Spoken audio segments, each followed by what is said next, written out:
মুফতি আরিফ বিন হাবিবকে একজন আহলে খবিস লাইলাতুল বরাত অর্থাৎ শবে বরাত রাত্রি নিয়ে এই আহলে খবিস মুফতি আরিফ বিন হাবিবকে কি প্রশ্ন করেছে, চলুন আমরা শুনি। এই যে লাইলাতুল বারাআত, এই লাইলাতুল বারাআতের ব্যাপারে এক ভাই আমার কাছে আসার পর কয়, ওই রাত্রে যে হালুয়া রুটি এগুলা কি আছে? তা আমি বললাম না, নাই।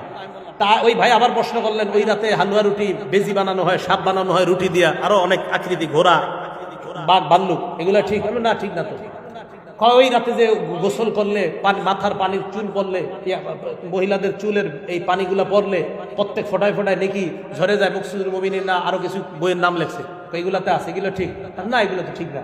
বলতে বলতে হঠাৎ আমার বলে ফেলতেছি কি, আচ্ছা লাইলাতুল বরাত যে এটা ফজিলতের রাত, এটা ঠিক না? আমি হ্যাঁ, এটা ঠিক। কে বলছে? আমি কই নাসিরউদ্দিন আলবানী রহমতুল্লাহ আলাইহি বলছে। তো যখন আমি বললাম নাসিরউদ্দিন আলবানী রহমতুল্লাহ, নাসিরউদ্দিন আলবানী বলছে? হ্যাঁ, নাসিরউদ্দিন আলবানী রহমতুল্লাহ বলছে। কয় হুজুর শিওর আপনি নাসিরউদ্দিন আলবানী বলছেন? আমি তো ভাই সত্যি নাসিরউদ্দিন আলবানী বলছি। শোনেন, নাসিরউদ্দিন আলবানী আমাদের দলিল না, আমাদের দলিল আল্লাহ রাসূল।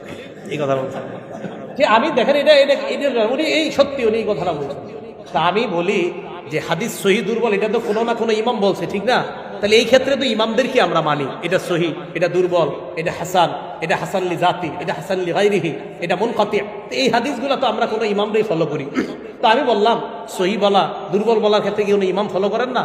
হ্যাঁ করি। তো এটা আগে জিজ্ঞেস করে নিছি। তখন আমি বলছিলাম কি, তো সর্বপ্রথম নামটা বলছিল নাসিরউদ্দিন আলবানী রহমতুল্লাহ, আল্লাহ ওনার কবরকে জান্নাতের বাগান বানায় দেন, দোয়া করি আমরা। তো যাই হোক, নাসিরউদ্দিন আলবানী রহমতুল্লাহ আলাই, আমি বললাম উনি তো বলছে যে লাইলাতুল বারাআতের ফজিলত সম্পর্কিত হাদিস উনি সহি বলছে, হাসানও বলছে, কোনো কোনো জায়গায় দুর্বল কোথাও বলে নাই উনি। তখন বলে কি, আচ্ছা উনি এই কথা বলছে? আমি হ্যাঁ, উনি তো বলছে এই কথা।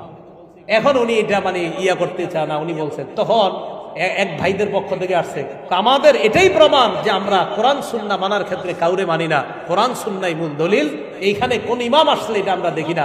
তাহলে ভাই সহিহ না দঈফ এটার ক্ষেত্রে কি আপনি কোরআন সুন্নাহ ডাইরেক্ট মানতে পারবেন নাকি? এটা তো কোনো ইমাম লাগবে, এই জন্য ইমাম লাগবেই।